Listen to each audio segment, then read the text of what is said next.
A média móvel de casos da Covid voltou a crescer no Brasil. Máscaras e vacina já estão no radar. Durante a primeira edição de estreia do Se Liga, no dia 20 de maio de 2020, a turma dos notáveis junto com o comunicador Francisco Barbosa comentaram sobre a Covid-19 que aterrorizou o mundo.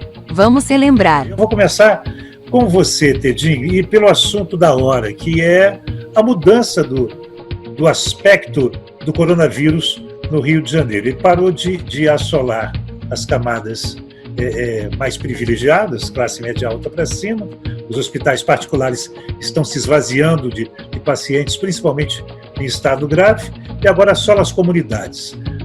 O cidadão carioca e fluminense, que tem menor poder de consumo de renda, que vive amontoado nas comunidades, que vive no transporte coletivo também amontoado, e por isso sofre muito mais exposição a esse coronavírus e a contaminação dele. Por que chegou até aqui? Se a gente sabia que isso tudo ia acontecer assim, Manuel Tedinho, por que deixamos chegar aqui assim, desse jeito, se sabíamos que essa era uma morte anunciada dessa história? Ótimo a gente estar aqui no primeiro programa, né? A gente inaugurando essa nova mídia. Eu acho que é a morte anunciada, isso já estava escrito nas estrelas, quer dizer, não há liderança política nem determinação firme em fazer o que tem que ser feito. Então é tudo pela metade.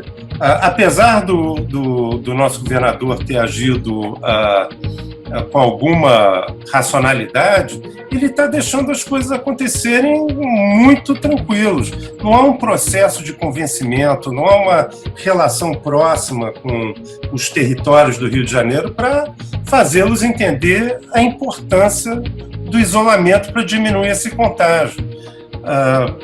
Claro, é um horror e claro que a população mais pobre, de uma maneira geral, ela depende do dia a dia para sobreviver. A gente entende as dificuldades.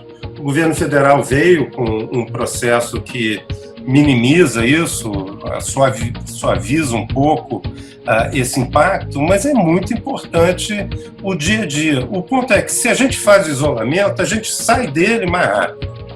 O que está acontecendo é que a gente subiu, aparentemente ainda não chegou no topo, já está crescendo menos, já está chegando num plano, mas ainda falta muito. Então eu acho que é falta de liderança, é falta de técnica, é falta de investimento em testar, enfim, é falta de mobilização. Liderança nessas horas é tudo. E aí agrava o nosso presidente da República não só não estar conseguindo liderar, como está atrapalhando as tentativas de liderança dos prefeitos e dos governadores, brigando abertamente com os governadores. Uma vergonha geral, todos têm culpa, mas o presidente da República tem mais culpa. Pois é, Marcelo Pereira, estarmos do jeito que estamos é uma questão política, simplesmente, e se é uma questão política, simplesmente, chegarmos a esses números, como vetor e fator principal disso, como é que vamos lidar com isso se Tedinho afirmou aí o que a gente vê todo dia? O governador do Rio, por exemplo, puxa para um lado, e o presidente da República, que também é carioca, puxa para o outro lado. Qual a saída para a gente, Marcelo? Acho que não tem muita saída, né? Porque a gente vai passar, o que gera ruim vai ficar pior, né? Porque falta a liderança central, que seria o governo federal, né? Que poderia centralizar pelo menos os protocolos, as decisões, né? As orientações, e parece que ele não quer, né? Desde o início, ele está se eximindo da responsabilidade, né? Seja qual for, se é uma coisa de irracional mesmo, louca, ou é algum cálculo político apostando em alguma situação, enfim.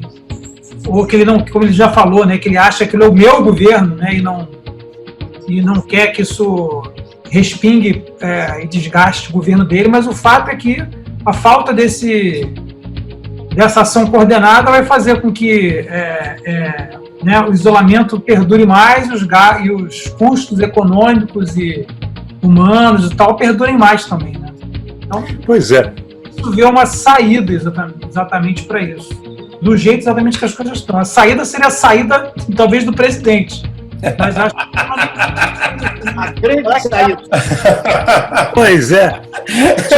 Deixa eu aproveitar essa bola quicando aqui e pegar um cara que é suave, doce na linha. Elísio Pires, essa é a única saindo agora?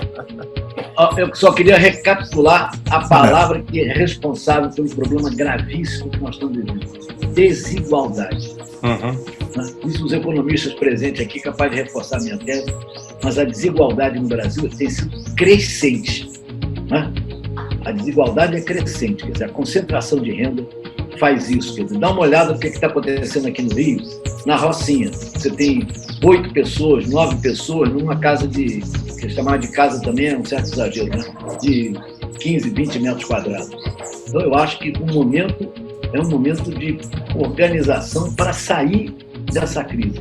Né? E eu acho até que essa crise vai provocar mudanças profundas no comportamento da sociedade como um todo. Não estou falando só do Brasil nem do Rio. Né? É só ver alguns reflexos. Eu vou dar um exemplo que está circulando pela internet aí, que é a clareza das águas da praia de Botafogo, que viviam congestionadas, são transparentes e lúcidas. Então, eu sou um otimista. Eu acho, né, que depois do impeachment virá um governo completamente mal. Lula Vieira, essa desigualdade tem uns 50 anos de Brasil. Eu me lembro muito mais. Muito meninote. Esse abismo entre o pobre e o rico era muito maior. A gente não tinha o meio de campo praticamente. Nós tínhamos o pobre e tínhamos o rico. Classe média, era que a gente chamava de média baixa para dar um apelido, porque a gente não tinha um nome mais simpático para dar. Entendeu? Por que, mesmo com economicamente falando, a gente ter mais proximidade entre uma ponta e outra e mais gente no miolo dessa história, isso fazendo uma leitura de menos desigualdade social, a gente está com mais desigualdade no trato das pessoas? Como é que você vê? Você que é um estudioso da história do Brasil, onde a gente errou para chegar a esse ponto, Lula? É uma soma de gente contribuindo para isso, desde que o Brasil é o Brasil. Desde que nós começamos. Quer dizer, Lula, só posso lembrar uma frase, só para concordar, claro. Uma frase do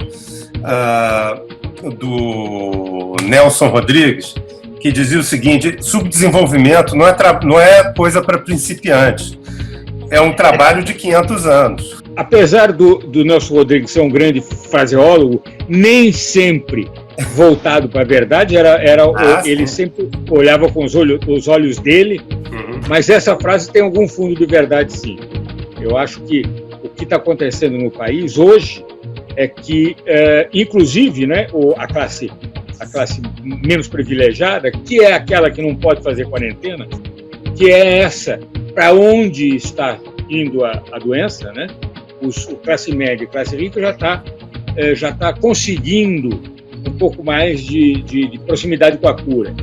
Quando isso graçar na C&D, e até a E, se a gente contar como os desempregados, daí vai ser... O grande problema é que nós, inclusive, não conseguimos uma união nacional em cima da crise. Quer dizer, eu acho que somos o único país, ou um dos únicos, deve ter algumas pequenos países perdidos no meio da África, da Ásia, que tem a mesma situação da brasileira. Quer dizer, nós estamos em plena confusão e não temos um líder. Não temos. Quer dizer, os nossos líderes estão brigando entre si. Isso, para uma doença, para uma pandemia que exige organização, exige união, exige um sentimento de sociedade, nós não estamos tendo e nós vamos pagar por isso. Quer dizer, a gente está aí imaginando que vamos abrir as portas para as pessoas poderem sair à rua, ganhar seu dinheirinho, estamos nos esquecendo que isso também pode significar um número avassalador de mortes. E eu não vejo o governo nada preocupado com isso. Inclusive, ele tem dito isso.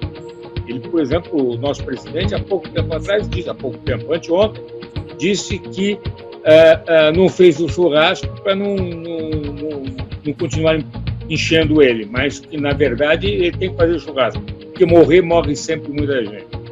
Outra coisa que eu acho importante, que é nesta pandemia era fundamental uma comunicação unificada, para as pessoas conhecerem o que está acontecendo e agirem de uma forma coesa. Não existe. Quer dizer, se você for paulista, você recebe todas as informações via a parafernália. Se for paulistano da prefeitura, se for do Estado, aqui no Rio é outra visão do problema, e o presidente por aí passeando, dizendo que não tem risco nenhum, que isso é bobagem, que ele não pega doença, porque é atleta. Nessa hora de desespero e confusão, quem pode nos ajudar? O consultor, Paulo Fraga. Paulo Fraga, estou com Lula, ele tem um presidente que não dá uma espinha dorsal de uma ação combinada para todo o Brasil, mesmo que eu concorde que cada estado tem suas características e cada governador deva ter, no detalhe, que lidar à sua maneira com o seu povo da sua região. Agora, com esse presidente, com esse governador, voltando-nos aqui para o Rio de Janeiro, que é o nosso olhar principal, como resolver essa parada? Vocês comentaram muito bem as questões que a gente está enfrentando, né? Eu parto da premissa de que, da parte do governo federal, por conta do que vocês já comentaram, não devemos ter nenhum tipo de mudança. Eu acredito muito, tem coisas que a gente já sabe que não estão dando certo. A questão do isolamento, que a gente sabe que é positivo, ele não é linear, porque ele não vale para todos, né? Ele funciona em determinadas regiões e não funciona nos outros, né? Então, nós temos um pseudo-isolamento e o que, de certa maneira, encaminha para a gente é de que nós precisamos ter uma estratégia e buscar outras soluções. E como é que nós vamos encontrar outras soluções? Olhando modelos teóricos que trouxeram bons resultados com base nas suas iniciativas. Então, usando um pouco de pesquisa, usando um pouco de vacinação ou testagem em massa, vão surgir algumas alternativas, e elas já estão muito próximas da gente, que vão indicar caminhos que até o momento a gente ainda não conseguiu encontrar. Então, no fundo, nós precisamos de bons exemplos para que dissipem um pouco esse olhar inteiramente comprometido por uma névoa que não nos permite enxergar, sair dessa grande confusão em que a gente está envolvido, entendeu? Então, eu acredito muito em coisas fora de onde não está funcionando, notadamente por parte do governo federal. Hoje, o Brasil registra 159 novas mortes por Covid. A média móvel de casos conhecidos passa de 18 mil por dia.